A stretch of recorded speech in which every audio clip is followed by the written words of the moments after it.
আল্লাহ বললেন, পৃথিবীর জমিনের মানব শোনো, আমি আল্লাহ তাআলা, আমি রব্বে কায়নাত রব্বুল আলামিন দয়ার নবীকে পৃথিবীর সমস্ত দুনিয়ার জন্য রহমত করে পাঠালাম। আমার নবী দুনিয়ার শুধু মুসলমানের জন্য রহমত নয়, নবী আমার মুসলমান, হিন্দু, খ্রিস্টান, বৌদ্ধ, শিখ, জৈন, পৃথিবীর প্রত্যেকটা মানব এবং জিন সম্প্রদায়, পৃথিবীর জীব উদ্ভিদ, আল্লাহ তাআলা রব্বে কায়নাতের হাবিব সবার জন্য দয়ার অবতার। জোরে বলি সুবহানাল্লাহ। আমার নবী বিশ্ব নবী, তিনি বাড়িতে রয়েছেন। আবু তালিব তিনি কান্না করতেছেন। আবু তালিবের কান্না দেখে আমার নবী জিজ্ঞেস করতেছেন, চাচা আপনার চোখে কেন জল? আপনি কেন কাঁদেন? এইভাবে কাঁদতেছেন, একটু কি বলা যাবে? হযরতে আবু তালিব বলছেন, ও ভাতিজা মোহাম্মদ, আমি বড় বিপদে পড়েছি, এই বিপদ থেকে উদ্ধার হতে পারবো না। আমার নবী বলছেন, চাচা গো, আপনার টেনশন করতে হবে না। এ আমার চাচা, বলুন আপনি কেন এত দুঃখিত, এত চোখে জল, একটু কি বলা যাবে? হযরতে আবু তালিব বলছেন, ওগো মোহাম্মদ, তোমার চাচিমা ওয়াকাজের মেলায় গিয়ে কোথায় হারিয়ে গেছে জানি না। তোমার চাচিমার পেটে সন্তান রয়েছে, আমি আশঙ্কা বোধ করতেছি, আমি এটা ভয় করতেছি, হয়তো তোমার চাচিমা ওই মানুষের ভিতরে ভিড়ে কোথাও পড়ে গিয়ে ইন্তেকাল করবে। আর ইন্তেকাল করা মানে আমার কালেজার টুকরা যে রয়েছে পেটের মধ্যে, সেও দুনিয়ার বুক থেকে বিদায় নেবে। আমি সন্তানহারা হব, বাবা হতে পারবো না। আমার আল্লাহ তাআলা রব্বে কায়নাত রব্বুল আলামিনের নবী বিশ্ব নবী বলছেন, আবু তালিব, এ আমার চাচা, আপনি কাঁদবেন না, আপনার চোখের জল মুছে নিন। এ আমার চাচা, আপনার স্ত্রী অর্থাৎ আমার চাচিমা যদি মারা যায়, আপনার ওই সন্তানটা পেটে যে আছে যদি মারা যায়, তাহলে ইসলামের প্রচারটা কে করবে? জোরে বলুন সুবহানাল্লাহ। এটা জোরে বলুন। আরে পেটে বাচ্চা আছে, ও ছেলে হবে না মেয়ে হবে বোঝা যাবে নাকি? হ্যাঁ, এখনো তো সে জন্মই নেয়নি, ছেলে না মেয়ে না কিছুই বোঝা যাচ্ছে না।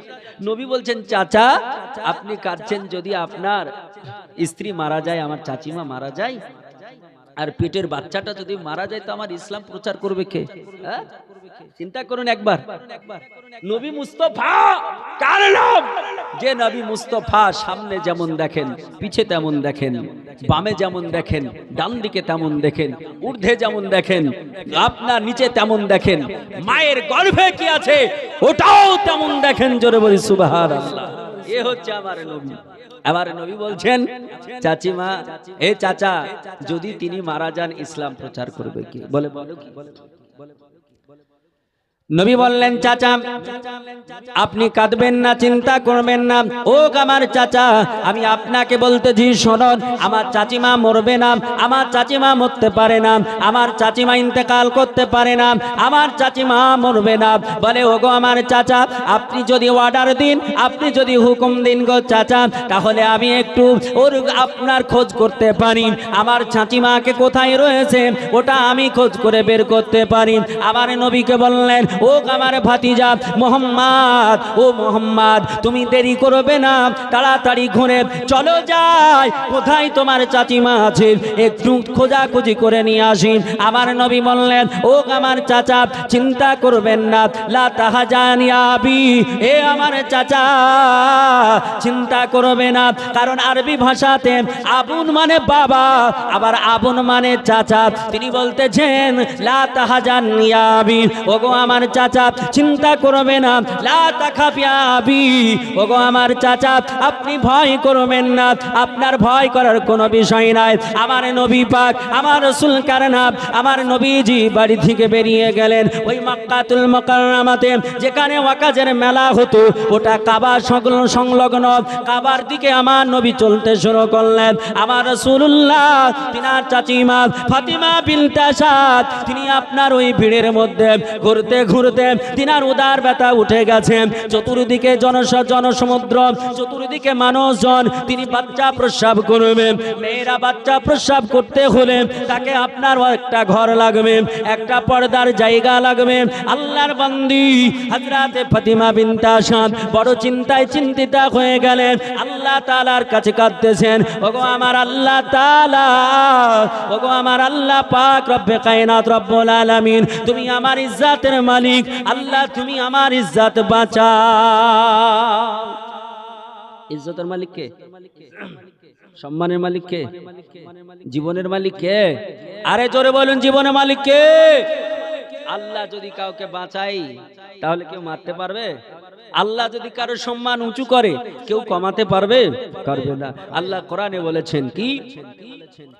আল্লাহ বলছেন, ওয়া তুখরিজুল হাইয়া মিনাল মাইয়াতি ওয়া তুখরিজুল মাইয়াতা মিনাল হাই। আল্লাহ বললেন, বান্দারে আমি আল্লাহ তাআলা মরাকে জীবিত করি আর জীবিতকে মরায় পরিণত করি। আমি আল্লাহ যারে বাঁচাবো, আমি আল্লাহ যারে জীবন দেব, সে কোনোদিন ইন্তেকাল করবে না। আল্লাহ বললেন, ওয়া তুইজু মান তাশা ওয়া তুযিল্লু মান তাশা। আল্লাহ বললেন, বান্দারে আমি যার সম্মান বৃদ্ধি করব, আমি যার সম্মান বাড়াবো তিনি সম্মানিত হবেন। আর আমি আল্লাহ তাআলা যার সম্মান কমিয়ে দেব, পৃথিবীর জমিনে কেউ তারও সম্মান করবে না, কেউ তার সম্মান দেবে না।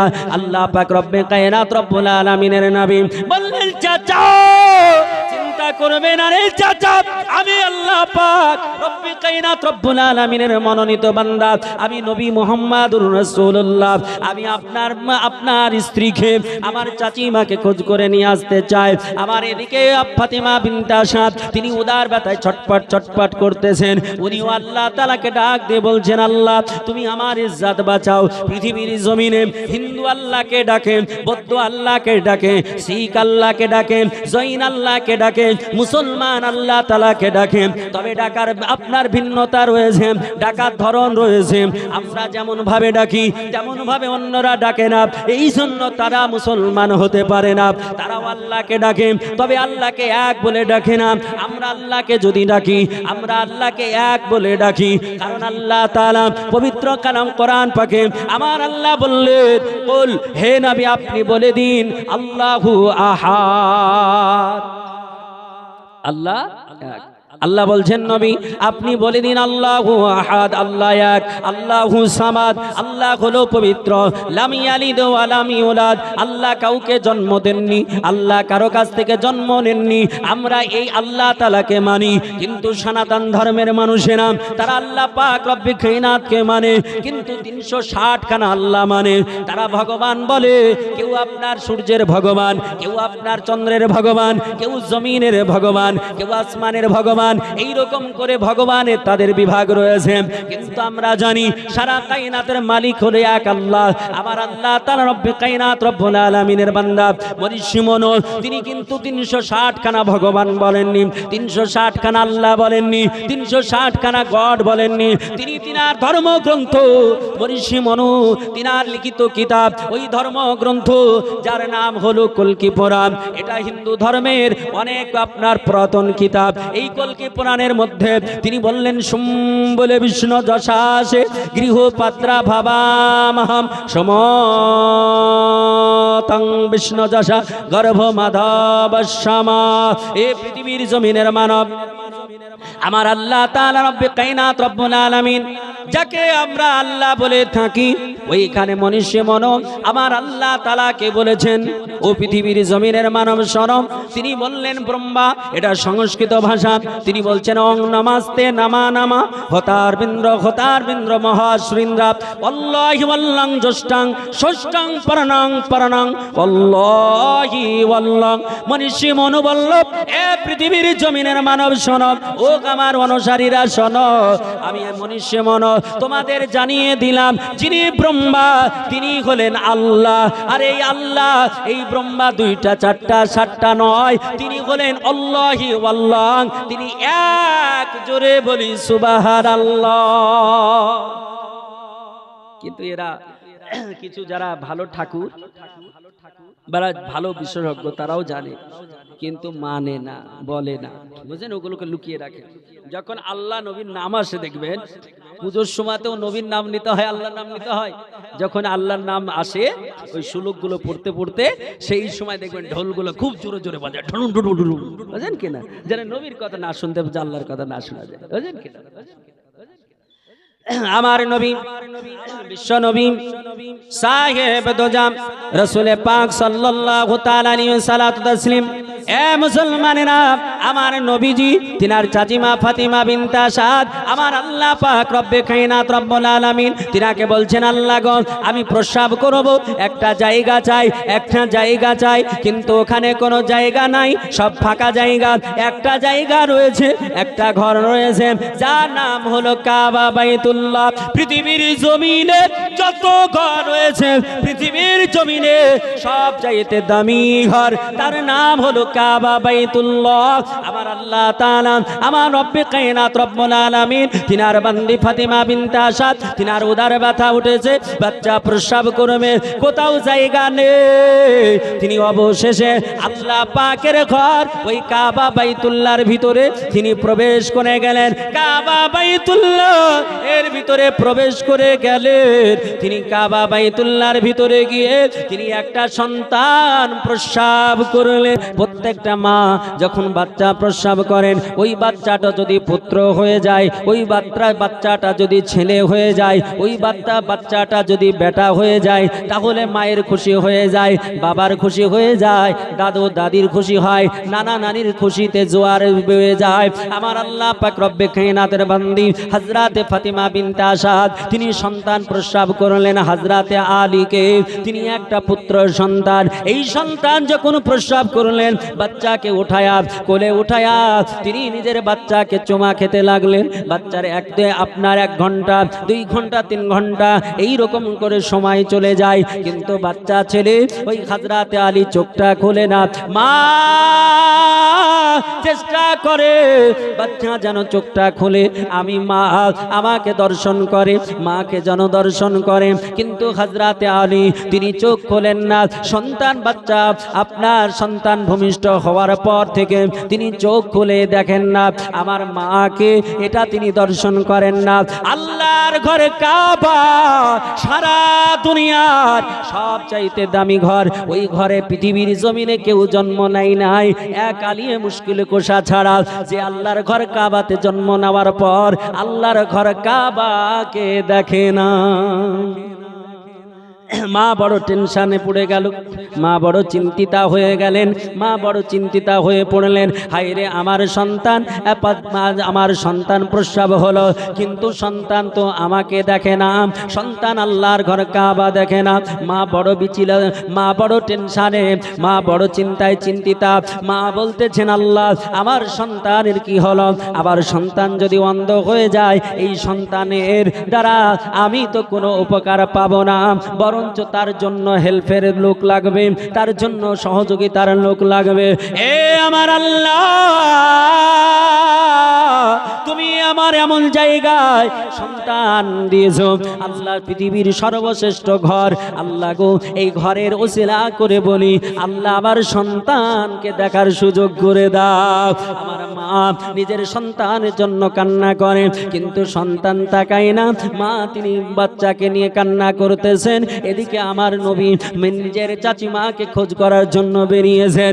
আমার নবী রাহমাতুল লিল আলামিন নবী তিনি আস্তে আস্তে চলতে চলতে ওই কাবার সম্মুখে, কাবার কাছাকাছি চলে গেছেন। আমার নবী যখন কাবার কাছাকাছি হয়েছে, কাবাটা সঙ্গে সঙ্গে যেন হিলতে শুরু করেছে। জোরে বলুন, কাবা যেন হিলতে শুরু করেছে, কাবা যেন দুলতে শুরু করেছে। বলুন, কাবা ঘরটা পাথরের বানানো না রবারের ফাইবারের? পাথরের তৈরি কাবা হিলবে কেমনে?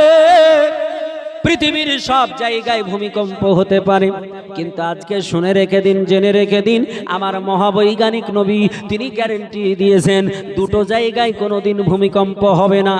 একটা হলো কাবার চত্বরে, আর দ্বিতীয় হলো মদিনাতুল মানওয়ারায় আমার নবীজি রওজা মুবারকের চত্বরে। জিন্দেগিতে কোনোদিন ভূমিকম্প হবে না। তাহলে ভূমিকম্প না হলে ঘর কাঁপবে না।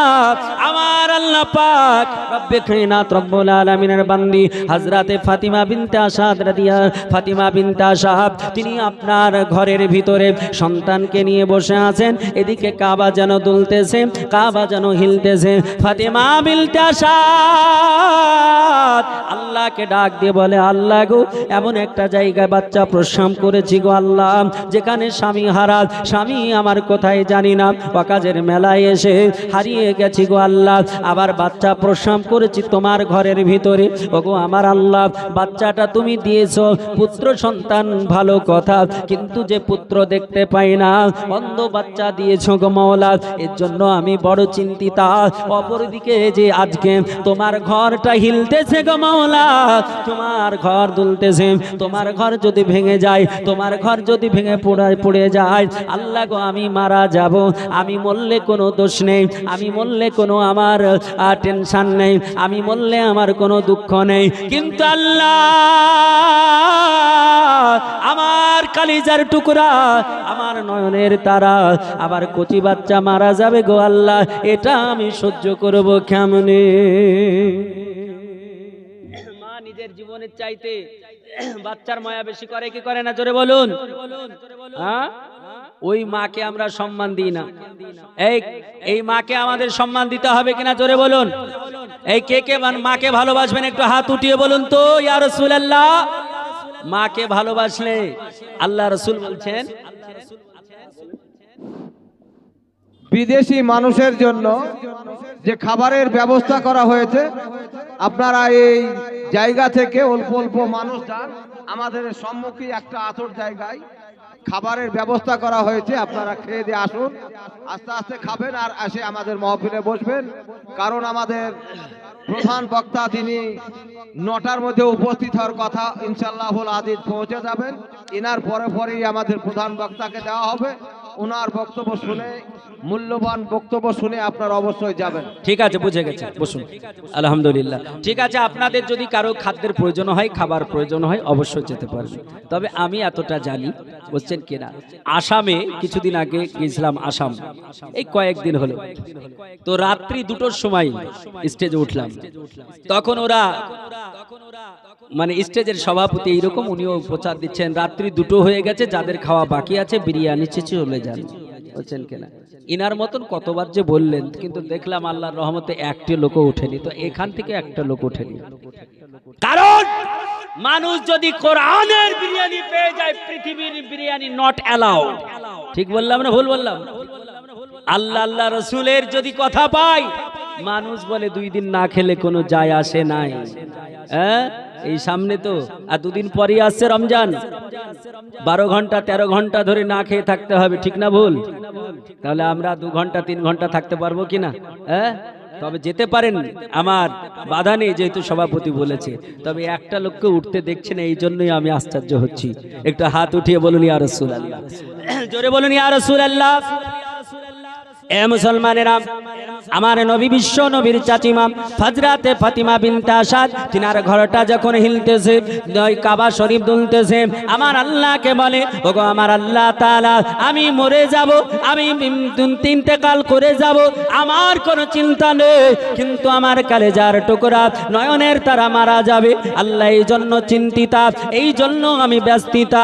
আমার আল্লাহ তাআলার কাছে হযরতে ফাতিমা বিনতে আসাদ এত কেঁদেছিলেন, এত কেঁদেছিলেন। আমার আল্লাহ পাকের ঘর কাবা বাইতুল্লাহ, পাথরের তৈরি কাবা। আল্লাহকে বলল, আল্লাহ গো, তোমার বান্দি কাঁদতেছে, তোমার বান্দি বুঝতেছে না, তোমার বান্দি কান্না করতেছে। ওগো আমার আল্লাহ তাআলা, তুমি আমার জবানটা খুলে দাও, আমি পাথর জানিয়ে দিই, আমি পাথর বলে দিই, আমি পাথর কথা বলতে চাই। এ মুসলমান বলো, পাথর কথা বলতে পারে কিনা? পারে কিনা? এ মুসলমান, আমার আল্লাহ তাআলা রব্বে কায়নাত রব্বুল আলামিনকে পাথর যখন বলল, আমার আল্লাহ তাআলা যিনি আপনার রব্বে কায়নাত রব্বুল আলামিন, তিনি বললেন পাথর রে তোর মনের কথা বলে দে, মনের কথা খুলে দে। পাথরের সঙ্গে সঙ্গে পাথরের ভিতর থেকে আওয়াজ শুরু হয়ে গেল, আওয়াজ আসতে লাগলো, বলে ওগো ফাতেমা বিনতে আসাদ, কেঁদো না কেঁদো না, চোখের জল ফেলো না, তুমি চোখের জল ঝরায়ো না। আমি কাবা বাইতুল্লাহ, আমি আল্লাহ পাকের ঘর কিয়ামতের সকাল পর্যন্ত থাকবো। পৃথিবীতে কেউ আমায় ভাঙতে পারবে না, আমাকে কেউ নড়াতে পারবে না, আমাকে কেউ দমাতে পারবে না। আমি কাবা ভেঙে যাওয়ার জন্য নয়, ওগো ফাতেমা বিনতে আসাদ, আমি ভাঙবো না। তবে শুনে রেখে দাও, জেনে রেখে দাও, সারা দুনিয়ার মানবেরা, সারা পৃথিবীর মানুষেরা, ভারতের মানবেরা, পাকিস্তানের মানুষেরা, বাংলাদেশের মানুষেরা, চীনের মানুষেরা, England, highland, Thailand, German, Japan, Indonesia, এমন করে কুয়েত, কাতার, এমন করে মিশর, এমন করে দুবাই, এমন করে আরব, খোদ পৃথিবীর সব দেশের মুসলমানেরা, সারা দুনিয়ার প্রায় 228 খানা কান্ট্রির মুসলমানেরা, তারা কোন দিকে ঝুঁকে? যেই দিকে কাবা, ওই কাবার দিকে নিজের মাথা কানা ঝুঁকায়া আমার আল্লাহকে সাজদা করে। ঠিক না বল? আমার আল্লাহকে সাজদা করে।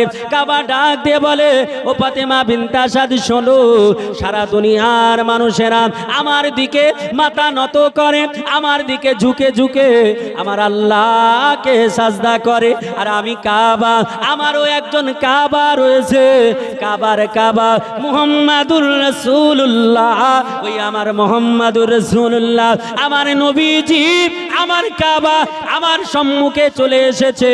তাই আমি কাবা, আমার নবীকে সম্মান জানানোর জন্য আমি নবীর দিকে ঝুঁকতেছি। জোরে বলো। কাবা বলছে, পাথর বলছে, হে ফাতেমা বিনতে আসাদ, কেঁদো না, কেঁদো না, আমি ভাঙবো না। আমি নবী মুস্তাফাকে সম্মান জানানোর জন্য আমি দুলতেছি, ঝুঁকতেছি। নবী মুস্তাফাকে সম্মান, এই কাবা শুধু নয়, পৃথিবীর প্রত্যেকটা সৃষ্টি রাসূলুল্লাহকে সম্মান জানিয়েছে। জোরে বলি সুবহানাল্লাহ। নবী যখন, হযরতে আব্দুল্লাহ ইবনে জাবির রাদিয়াল্লাহু তাআলা আনহু বলছেন, আমি যখন নবী পাকের সঙ্গে পাহাড়ের পাদদেশ দিয়ে চলে যেতাম, তো আমি পাহাড় থেকে আওয়াজ শুনতে পেতাম, পাহাড় বলতো আসসালাতু আসসালামু আলাইকা ইয়া রাসূলুল্লাহ। সুবহানাল্লাহ। হযরতে জাবির রাদিয়াল্লাহু তাআলা আনহু বলছেন, আমি গাছের ভিতর থেকে আমি আওয়াজ শুনেছি, গাছ বলতো আসসালাতু আসসালামু আলাইকা ইয়া রাসূলুল্লাহ। নবীকে গাছ চিনল, পাথর চিনল। বনের হরিণী ডাক দিয়ে বলল, আসসালাতু আসসালামু আলাইকা ইয়া রাসূলুল্লাহ, হে নবী আপনি আমাকে একটু মুক্তি করে দেন, কারণ আমাকে ওই যে শিকারী সে বন্দী করেছেন। নবীকে সবাই চিনল, কিন্তু চিনেনি কে? চিনেনি কে? জোরে বলুন। এই দুপায়া মানুষ, কিছু মানুষ, এরাই নবীকে চিনতে পারেনি। যারা নবীকে চিনে নিল, শুনে রেখে দিন, ও ব্যক্তি জান্নাতি হয়ে গেল, তাতে কোনো সন্দেহ থাকবে না। থাকবে কোনো সন্দেহ? হযরতে আলী নবীকে কেমন চিনেছিল? হযরতে আলী নবীকে ভালো ক্ষত বেসেছিল।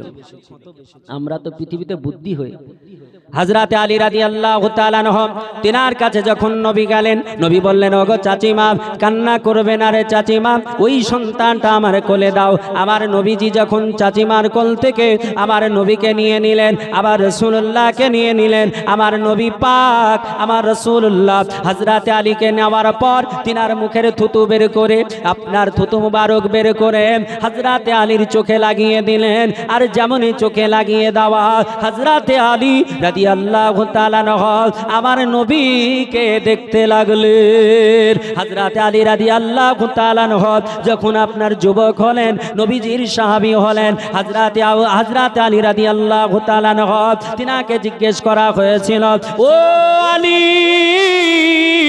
আপনার একটা কথা জিজ্ঞেস করব। আলী বলেছিলেন বলো বলো, কি জিজ্ঞেস করতে চাও? আলী রাদিয়াল্লাহু তাআলা আনহু তিনাকে সাহাবায়ে কেরাম বলেছিলেন, আলী গো, তুমি যখন জন্মগ্রহণ করেছিলে পৃথিবীর সর্বোত্তম জায়গায় কাবায়, এই কাবায় জন্মগ্রহণ করার পর আল্লাহর ঘর কাবা দেখনি? আল্লাহর ঘর কাবা দেখা হলো ইবাদত, যেখানে 1 রাকাত নামাজ পড়া পৃথিবীর অন্য মসজিদে 1 লক্ষ রাকাত নামাজ পড়া সমান নেকি। এ আলী, ওই কাবা, যে কাবাকে দেখার জন্য পৃথিবীর মানুষেরা পাগল পারা হয়ে থাকে রে আলী, ওই আলী তুমি কাবাকে কেন দেখো নাই? পৃথিবীর জমিনে বাচ্চা জন্ম নেওয়ার পর কাউকে দেখুক চাই না দেখুক, নিজের মা জননীকে দেখে। আলী রে, তুমি নিজের মাকে দেখনি, কারণটা কি একটু বলো? আমার আলী রাদিয়াল্লাহু তাআলা আনহু তিনার মহব্বতটা কত ছিল। আমার আলী রাদিয়াল্লাহু তাআলা আনহু বলছেন, ও পৃথিবীর জমিনের মানুষেরা, ওগো সাহাবায়ে কেরাম, শুনে রেখে দাও, জেনে রেখে দাও, আমি যেই দিন মায়ের গর্ভে এসেছিলাম, মাতৃগর্ভে এসেছিলাম, সেই দিন আল্লাহকে বলেছিলাম, আল্লাহ গো, আমার নবীকে যতদিন না দেখব আমি পৃথিবীর জমিনে কোনো জিনিস প্রথম দেখব না। ওগো আমার আল্লাহ তাআলা, আমার নবীকে প্রথম দেখব। আমি আল্লাহ পাককে বলেছিলাম, আল্লাহর কাছে ওয়াদা করেছিলাম, প্রথম যদি দেখতে হয় আমার নবী মুস্তাফাকে আমি দেখতে যাই। আমার আলী মুস্তাফা, আমার আলী মুর্তজা আমার নবীকে কত ভালোবেসেছিলেন। তাই আলী বলছেন, সাহাবী গো, আমি নবী মুস্তাফাকে দেখার জন্য আমার নিজের মা পর্যন্ত দেখি নাই, কাবা পর্যন্ত দেখি নাই, প্রথম দেখেছি তো আমার নবীকে দেখেছি। আমার আল্লাহ পাক রব্বে কায়নাত রব্বুল আলামিনের নবী মুস্তাফা, তিনার আপনার দামাদ, তিনার জামাই হযরত আলী মুশকিলে কোশা, যার সম্মান আল্লাহ তাআলা এত দিয়েছেন। আমার নবী বললেন, মান আহাব্বা আলিয়ান ফাকাদ আহাব্বানি, যেই ব্যক্তি হযরত আলীকে ভালোবাসলো, শুনে রেখে দাও, জেনে রেখে দাও, ওই ব্যক্তি প্রকৃতপক্ষে আমি নবী আমাকে ভালোবেসে নিল। আর আল্লাহ ডাক দিয়ে বলে, পৃথিবীর জমিনের মানব যারা আমার আল্লাহ তাআলা বলতেছেন, ওগো আমার বান্দারা, যারা নবীকে ভালোবেসে নিলে শুনে রেখে দাও, আমি আল্লাহ ইউহিব্বুকুমুল্লাহ, আমার আল্লাহ বলতেছেন আমাকে ভালোবাসা হলো, তোমরা আমাকে ভালোবেসে নিলে। আর যারা আমাকে ভালোবেসে নিলে, আল্লাহ বলছেন ওয়ায়াগফির লাকুম যুনুবাকুম, আমি আল্লাহ তার গুনাহ মাফ করে দিলাম। আর গুনাহ হলো ময়লা কালো। আল্লাহ বলছেন যার গুনাহ থাকবে, ময়লা থাকবে, আর কালো মানুষ যে হবে তাকে আমি আল্লাহ জান্নাতে দেব না। এই জন্য আল্লাহ বলে, তোমার গুনাহ মাফ করে দিলাম, আর আমি আল্লাহ গুনাহ যার মাফ করে দেব, আমি আল্লাহ আলো বানায়া তারে জান্নাতে ঢুকিয়ে দেব। পৃথিবীর জমিনের মানব আমার নবীজিও বলেছেন, কালো কথা যখন আসলো, আমার অনেক বাপজি কালো আছে, অনেক ভাই কালো আছে, তাদের ব্রেনে হয়তো কথাটা গেঁথে যাবে, বলে হুজুর বলেছে কালো মানুষ জান্নাতে যাবে না, কিন্তু কালো মানুষ তো আল্লাহওয়ালা হয়, কালো মানুষ তো মাওলানা হয়, কালো মানুষ তো হাজি হয়, কালো মানুষ তো গাজী হয়, তাহলে কালো কেন জান্নাতে যাবে না? আমি বলি নাই, আমার নবী বলেছেন।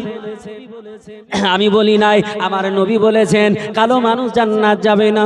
একজন কালো মানুষ ওই জামানায় উঠে গেলেন, কান্না করতেছেন নবীর দরবারে, চোখ দিয়ে পানি ঝরতেছে।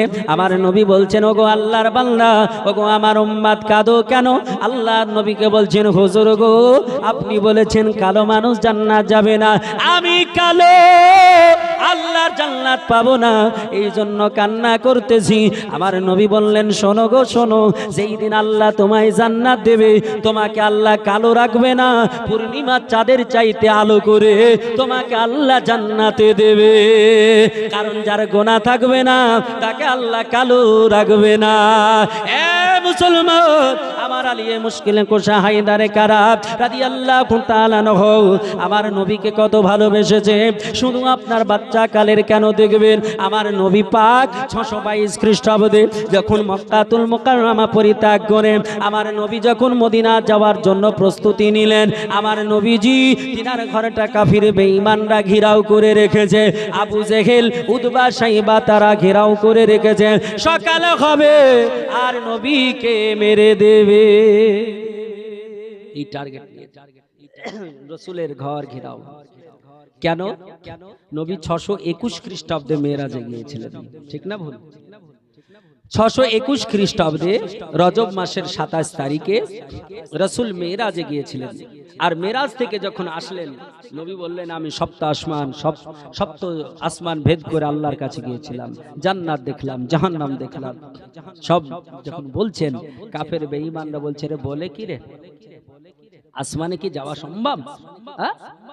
রাসূল বলছেন পৃথিবীর জমিন থেকে আসমানের দূরত্ব হচ্ছে 500 বৎসরের রাস্তা। জোরে বলে সুবহানাল্লাহ।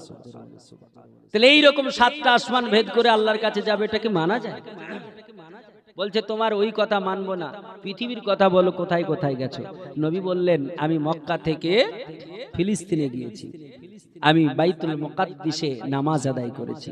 তখন আবু সুফিয়ান বলছে যে তোমার আসমানের কথা তার ভুল ধরতে পারবো না, কারণ জানি না, তবে ফিলিস্তিনের খবর বলতে পারবো, কারণ ফিলিস্তিনে আমি গিয়েছি ব্যবসা সূত্রে। বুঝছেন কিনা? নবী মেরাজে যখন গিয়েছিলেন, কাবা থেকে বাইতুল মুকাদ্দিস গিয়েছিলেন কিনা? আল্লাহ কোরআনে তা স্পষ্ট বলেছেন। কি বলেছেন? সুবহানাল্লাযী আসরা বিআবদিহি লাইলাম মিনাল মাসজিদিল হারামি ইলাল মাসজিদিল আকসা। আল্লাহ তাআলা বললেন ও পৃথিবীর জমিনের মানুষ শোনো, নিশ্চয় আমি আমার বান্দাকে গভীর রাত্রি বেলায়, আমার প্রিয়তম বান্দাকে মসজিদে হারামে নিয়ে গেলাম, আর মসজিদে হারাম থেকে বাইতুল মুকাদ্দিস নিয়ে গেলাম। এই মসজিদে হারাম বলতে কোন মসজিদকে বলা হয়? কোন মসজিদকে বলা হয়? কাবা, বাইতুল্লাহ কাবা। কাবাকে কোরআনে আল্লাহ মসজিদে হারাম বলেছেন। হারাম মানে তো আমরা জানি অবৈধ, তাই কি না? হারাম মানে তো খারাপ বুঝি, তাই কি না? তাহলে অবৈধ মসজিদ নাকি? আস্তাগফিরুল্লাহ। মসজিদে হারাম কেন বলা হলো জানা আছে? আমি ইনশাআল্লাহ বলবো তা। নারে তাকবীর, নারে তাকবীর, নারে রিসালাত, মাসলাকে আলা হযরত উলামা আহলে সুন্নাত হযরতুল আল্লাহ মুফতি আহমদ রাজা সামদানি সাহেব। নারে তাকবীর, নারে রিসালাত। মুআজ্জাজ মুহতারাম, এই দেখেন বক্তা চলে এসেছেন, আপনারা তিনার মুখ থেকে শুনবেন। তবে আমি যেটা শুরু করেছিলাম, কারণ পাক পাঞ্জাতনের কথা বলেছে, পাক পাঞ্জাতনের আলোচনা এত সকালু এত তাড়াতাড়ি নয়, তবে যখন চলে এসেছেন উনি, হ্যাঁ আচ্ছা, তো ইনশাআল্লাহুল আজিজ তিনাকে দিয়ে দেব। আল্লাহ পাক রব্বে কায়নাতের অশেষ রহমত যে দেখতে পাচ্ছেন, হুজুর মুফতি আজমে বাঙ্গাল গোলাম সামদানি সাহাব কিবলা, তিনার সন্তান দেখছেন খুব সুন্দর। আল্লাহ পাক রব্বে কায়নাত তিনার হায়াত দারাজ করুক। আজ উনি আমাদের সম্মুখে আসতে পেরে আমরা সকলে খুশি না বেজার? জোরে বলুন। আলহামদুলিল্লাহ খুশি। তবে আমি এসে আপনারা বেজার নাকি? বেজার না তো কারা কারা খুশি একটু হাত উঠিয়ে বলুন তো ইয়া রাসূলুল্লাহ। সুবহানাল্লাহ, সবাই খুশি। হ্যাঁ, আল্লাহ পাক রব্বে কায়নাত রব্বুল আলামিনের নবী তিনি 621 খ্রিস্টাব্দে যখন মেরাজে গেলেন, মেরাজ থেকে যখন আসলেন, নামাজের কথা বললেন, আল্লাহর কথা বললেন, দুশমনি আরো বেড়ে গেল। বুঝছেন কিনা? দুশমনি আরো বেড়ে গেল। নবী পাক তিনার উপরে এত দুশমনি শুরু হলো, আল্লাহ তাআলা বললেন হাবিব আর এখানে থাকা যাবে না, আপনি মক্কা পরিত্যাগ করে মদিনায় চলুন। 622 খ্রিস্টাব্দে নবীকে অর্ডার করা হলো, নবী মুস্তাফা সেই রাত্রিতে যেই দিন যাবেন সেই দিন কাফের বেঈমানরা ঘেরাও করে রেখেছে, সকাল হলেই রাসূলকে মেরে দেওয়া হবে। আমি আগেই বলেছি, আল্লাহ যাকে বাঁচাবে তাকে কেউ মারতে পারবে? অসম্ভব, কারণ মরণের মালিক কে? আল্লাহ। আমার আল্লাহ পাক রব্বে কায়নাত তিনারা হাবিব সেই দিন হযরত আলীকে ডাক দিয়ে বলছেন, আলী গো, আমি এখন রাত্রিতে বেরিয়ে যেতে চাই, আমার বিছানায় তোমাকে ঘুমিয়ে যেতে হবে, তুমি আমার বিছানায় ঘুমিয়ে যাও। আগামীকাল সকাল যখন হবে, ওয়াতুলুই শামস ফিল মাশরিক, পূর্ব আকাশে যখন সূর্য উদিত হবে, তখন তুমি উঠবে, ওঠার পর যে যা পাবে আমানতগুলো দিয়ে তুমি মক্কা থেকে মদিনার দিকে রওনা করবে। কারো বাড়ি যদি বিএসএফ ঘিরে রাখে, মিলিটারি ঘিরে রাখে, আর ওই বাড়িতে আপনি যদি থাকেন, কুটুম এসেছেন বেড়াতে, এখন আপনি জেনে গেছেন মিলিটারি ঘিরে আছে, বিএসএফ ঘিরে আছে বা মস্তানরা ঘিরে আছে, সকাল হলেই পুরো বাড়িকে আপনার জ্বালিয়ে দেওয়া হবে, পুড়িয়ে দেওয়া হবে, মেরে দেওয়া হবে। আচ্ছা বলেন, আপনি থাকবেন? আপনাকে 10 লাখ দেওয়া হবে, থাকবেন? বলে 10 কোটি দিলেও থাকবো না, কারণ জীবনের মূল্য টাকার চাইতে বেশি না কম? কেউ থাকবে না, জেনে শুনে থাকবে। আলী জেনে শুনে আমার নবী পাককে ঘিরাও করে আছে, জেনে শুনে আলীকে বলছেন, আলী তুমি আমার বিছানায় ঘুমিয়ে যাও, শুয়ে যাও, আমার চাদরটা মুড়ি দিয়ে শুয়ে যাও। হযরত আলী মুশকিলে কোশা হায়দারে কারাত কি করলেন? নবী মুস্তাফার চাদরকে মুড়ি দিয়ে তিনি সেই দিন ঘুমিয়ে গিয়েছিলেন। জোরে বলি সুবহানাল্লাহ। হযরত আলীকে জিজ্ঞেস করা হয়েছিল পরবর্তীতে, আলী সেই দিন তোমার ঘুমটা কেমন হয়েছিল? আচ্ছা মস্তান ঘিরে রাখলে বাড়িতে ঘুম আসবে গো? আলী বলছেন, আমি সেই দিন যতটা শান্তিতে ঘুমিয়েছি অতটা শান্তিতে কোনো দিন ঘুমাইনি। জোরে বলি সুবহানাল্লাহ। এ হচ্ছে আলী পাক, হযরত আলী পাকের মোহাব্বত। আলী রাদিয়াল্লাহু তাআলা আনহু পৃথিবীর জমিনকে বলেছেন, এ পৃথিবীর জমিনের মানুষ, এই নবী মুস্তাফাকে যদি তোমরা এমন করে ভালোবাসতে পারো তাহলে শুনে রেখে দাও, আল্লাহ পাকের জান্নাতে যাবে, তাতে কোনো দ্বিধা থাকবে না। আজ আমরা যারা মুসলমান, আমরা যারা এখানে এসেছি, আমরা আল্লাহ ও আল্লাহ রাসূলকে ভালোবাসবো। ভালোবাসা তখনই প্রমাণ পাবো যখন তিনার কথাগুলোকে আমরা পদে পদে পালন করব, ঠিক কিনা? আর কয়েকদিন পর আমাদের সম্মুখে আসছে পবিত্র মাহে রমজান। আজকে সোমবার, আগামী বুধবার আপনার আগামী বুধবার 29শে শাবান। চাঁদ দেখা নিয়ে কত ঝামেলা হবে দেখবেন। কেউ বলে অমুক জায়গায় চাঁদ দেখেছি, কেউ বলে অমুক জায়গায় দেখেছি, বলবে না? অনেক রকম ঝামেলা ঝঞ্ঝট চলবে। এই ঝামেলা ঝঞ্ঝট এটা আমাদের কোনো করার প্রশ্নই জাগে না, কারণ নবী সব ফয়সালা দিয়েছেন, রাসূল ফয়সালা দিয়ে দিয়েছেন। আমার নবী পাক তিনি বলেছেন, হযরত আবু হুরায়রা রাদিয়াল্লাহু তাআলা আনহু তিনি বর্ণনা করেছেন, ওয়ান আবি হুরায়রাতা রাদিয়াল্লাহু তাআলা আনহু قال قال رسول الله صلى الله تعالى عليه وسلم لا تصوموا حتى تروا الهلال ولا تفطروا حتى تروا فإن غم عليكم فأقدروا له। আমার নবীজি সাহেবে দোজা তিনি বলেছেন, এ পৃথিবীর জমিনের মুসলমান, তোমরা রোজা করবে সেই দিন যেই দিন তোমরা চাঁদ দেখবে, আর যদি চাঁদ না দেখো লা তাসুমু, রোজা করবে না, হাত্তা তারাউল হিলাল, যতক্ষণ পর্যন্ত চাঁদ দর্শন না করবে। চাঁদ দর্শন করলে তবেই তোমরা রোজা করবে, এবং তোমরা ইফতার করবে, অর্থাৎ ঈদ পড়বে যখন চাঁদ দেখবে। চাঁদ দেখে, এখন আপনি বলবেন 29 তারিখে চাঁদ হয়েছে অমুক দেশে, কিন্তু আমরা দেখতে পাইনি, কারণ আকাশ মেঘাচ্ছন্ন ছিল। নবী বলে দিয়েছেন, ফাইন্না গুম্মা আলাইকুম ফাকদিরু লাহু, আকাশে যদি মেঘ থাকে, মেঘাচ্ছন্ন হয়, তাহলে ওই মাসটা পূর্ণ করো, 30 দিন পূর্ণ করে তোমরা রোজা রাখো। এত সুন্দর সমাধান, তারপরে ঝামেলা কেন হবে? হবে কিনা দেখুন, বুধবার আসুক দেখবেন। হ্যাঁ, শুনে রাখুন, আরবি মাস 29 আর 30-এ হয়, আরবি মাস 31-ও হয় না, 28-এও হয় না। ইংরেজি এই মাসটা ফেব্রুয়ারি কত দিনে মাস? 28-এ। ইংরেজি 31-ও হয়, 28-ও হয়, 29, কিন্তু আরবিক মাস 28-এও হয় না, 31-ও হয় না, 29 আর 30। 29-এ না পেলে 30 পূর্ণ হবে, আমরা ইনশাআল্লাহ রোজা রাখবো। আর কেন রোজা রাখবো না? আমার নবী বলেছেন, আমার রাসূল বলছেন, এই পৃথিবীর জমিনের মানুষ হলো, হযরত আব্দুল্লাহ ইবনে উমর রাদিয়াল্লাহু তাআলা আনহু তিনি বর্ণনা করেছেন, ওয়ান وعن ابن عمر رضي الله تعالى عنه قال قال رسول الله صلى الله تعالى عليه وسلم من صام رمضان ঈমানান ওয়া ইহতিসাবান। আমার আল্লাহর নবী বিশ্ব নবী বলতেছেন, যেই ব্যক্তিটা ঈমানের সঙ্গে, বিশ্বাসের সঙ্গে, ইতিকাদের সঙ্গে যেই ব্যক্তিটা রোজা রাখলো, আমার আল্লাহ তাআলা রব্বে কায়নাত রব্বুল আলামিন তার গুনাহ সমূহকে maaf করে দিল, বলে সুবহানাল্লাহ। শুধু তাই নয়, আমার নবী বলেছেন, যখন রমজান শুরু হলো, ওয়াইজা দাখালা রমাজান ফুতিহাত আবওয়াবুস সামা, যখন রমজান শরীফ শুরু হলো, আল্লাহ তাআলা আসমানের দরজা সমূহকে খুলে দেন। ওয়া ফুতিহাত আবওয়াবুল জান্নাহ, এই যে আটখানা জান্নাত, এই জান্নাতের দরজা সমূহ আল্লাহ তাআলা খুলে দেন।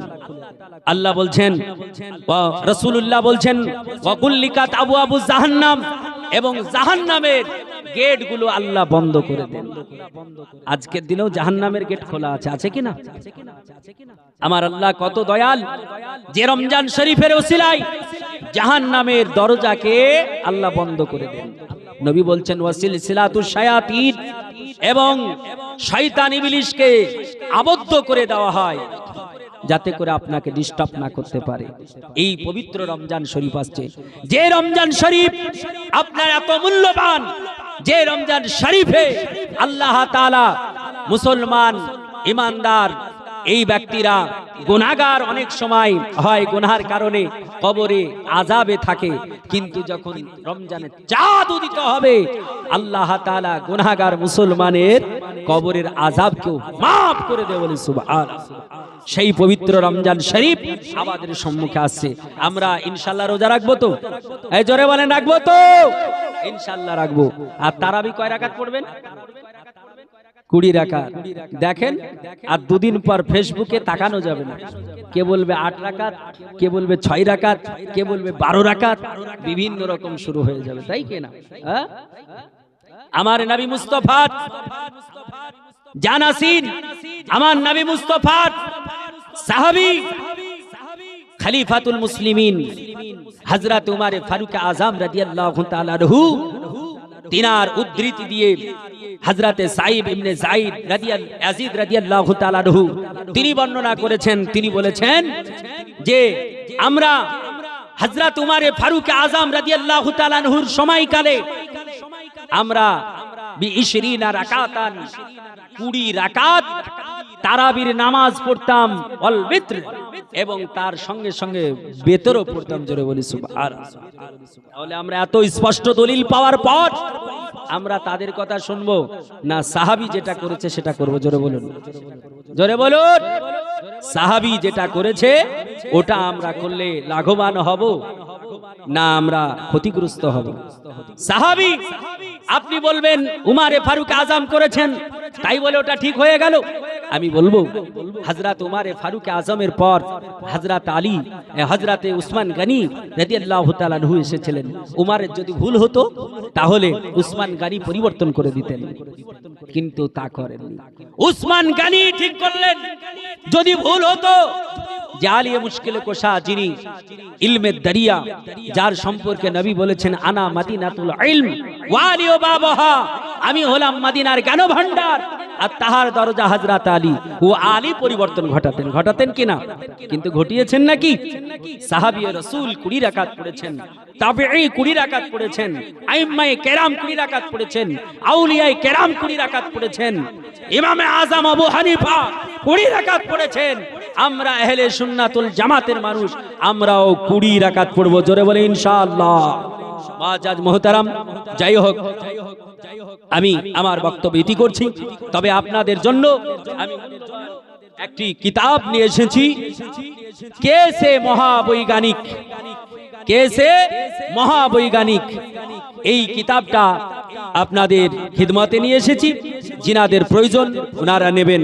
এইখানে প্রত্যেকটা কথা কোরআন ও হাদিসের পর বিজ্ঞান দিয়ে প্রমাণ দেওয়া আছে। আপনি রোজা করবেন কেন? শুধু কি নেকির জন্য? আসলে আপনার দৈহিক কি উপকার আছে, শারীরিক কি উপকার আছে, মানসিক কি উপকার আছে? আপনি নামাজ কেন পড়বেন? আপনার শারীরিক কি কি উপকার আছে? আপনি রাসূলুল্লাহ বলেছেন পুরুষ তোমরা সোনা পরবে না। আপনি সোনা কেন পরবেন না? আপনার সোনা পরলে কি কি ক্ষতি আছে, আর মেয়েরা সোনা পরলে কি কি উপকার আছে, সেটা কোরআন হাদিস এবং বিজ্ঞান দিয়ে তার প্রমাণ দেওয়া আছে। কে সে মহাবৈজ্ঞানিক, বইটার নাম শুনে বুঝতে পারছেন তো। আল্লাহ তাআলা রব্বে কায়নাত রব্বুল আলামিন তিনার বান্দা বান্দি এবং পর্দার ব্যাপারে, পর্দা করলে মেয়েদের কতটা গোপনীয় অসুখ ভালো হয় সে সম্পর্কেও বিজ্ঞান দিয়ে প্রমাণ দেওয়া আছে। কিতাবটা যার প্রয়োজন হবে নেবেন। আমি এখান থেকেই আমার বক্তব্য ইতি করছি। বলার মধ্যে, ভাষার মধ্যে ত্রুটি মার্জনীয়, আস্তাগফিরুল্লাহ রব্বি মিন কুল্লি যামবি ওয়া আতুবু ইলাইহি লা হাওলা ওয়ালা কুওয়াতা ইল্লা বিল্লাহিল আলিয়্যিল আযীম। লা ইলাহা ইল্লাল্লাহু মুহাম্মাদুর রাসূলুল্লাহ সাল্লাল্লাহু তাআলা আলাইহি ওয়াসাল্লাম। আসসালামু আলাইকুম ওয়া রাহমাতুল্লাহ।